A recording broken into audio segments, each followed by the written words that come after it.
పైన నిరీక్షించకపోతే, వాటి పైన విధేయత చూపించకపోతే, వాటిని గౌరవించకపోతే, వాటిని లోబడకపోతే ఆశీర్వాదాలు మన జీవితంలో నెరవేరు.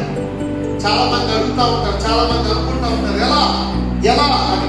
మొట్టమొదటిగా నువ్వు నేర్చుకోవాల్సింది ఏంటంటే, అబ్రహాం దగ్గర నుంచి ఆశీర్వాదాన్ని నీ వశం చేసుకోవాలి అని అంటే, నీ జీవితంలో నీకు ఆశీర్వాదం ఫలవంతంగా ఉండాలి అని అంటే, లేకపోతే ఆ ఆశీర్వాదాన్ని నువ్వు హక్కుదారు అవ్వాలి అంటే, మొట్టమొదటిగా నువ్వు నేర్చుకోవాల్సిన అంశం ఏంటో తెలుసా?